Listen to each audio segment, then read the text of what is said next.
നമസ്കാരം. നമ്മുടെ ശരീരത്തിലെ ഏറ്റവും പ്രധാനപ്പെട്ട അവയവങ്ങളിൽ ഒന്നാണ് വൃക്കകൾ. രക്തം ശുദ്ധീകരിക്കുക, ശരീരത്തിലെ മാലിന്യങ്ങൾ പുറന്തള്ളുക തുടങ്ങി നിരവധി ജോലികൾ വൃക്കകൾ ചെയ്യുന്നു. എന്നാൽ പലപ്പോഴും വൃക്കരോഗങ്ങൾ തുടക്കത്തിൽ തിരിച്ചറിയാൻ പ്രയാസമാണ്. ഗുരുതരമായ അവസ്ഥകളിൽ മാത്രമേ പല ലക്ഷണങ്ങളും പ്രകടമാകൂ. വൃക്കരോഗത്തിന്റെ ആദ്യ ലക്ഷണങ്ങൾ എന്തൊക്കെയാണെന്ന് നോക്കാം. രാവിലെ എഴുന്നേൽക്കുമ്പോൾ കണ്ണുകൾക്ക് ചുറ്റും മുഖത്തും വീക്കം അനുഭവപ്പെടുന്നത് വൃക്കരോഗത്തിന്റെ ഒരു പ്രധാന ലക്ഷണമാണ്. കൂടാതെ കാലുകളിലും കണങ്കാലുകളിലും നീർക്കെട്ട് വരാം.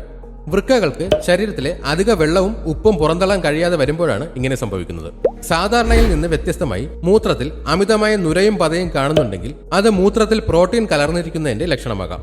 മൂത്രത്തിന്റെ അളവിൽ കൂടുതലോ കുറവോ ഉണ്ടാവുക, രാത്രിയിൽ കൂടുതൽ തവണ മൂത്രമൊഴിക്കാൻ തോന്നുക, മൂത്രത്തിൽ രക്തത്തിന്റെ അംശം കാണുക എന്നിവ ഇതിന്റെ ലക്ഷണങ്ങളാണ്. വൃക്കരോഗം മൂലം രക്തത്തിൽ വിഷാംശം അടിഞ്ഞുകൂടുന്നത് ക്ഷീണത്തിന് കാരണമാകും. കൂടാതെ വൃക്കകൾ ഉൽപ്പാദിപ്പിക്കുന്ന ഹോർമോൺ ചുവന്ന രക്താണുക്കളുടെ നിർമ്മാണത്തിന് സഹായിക്കുന്നു.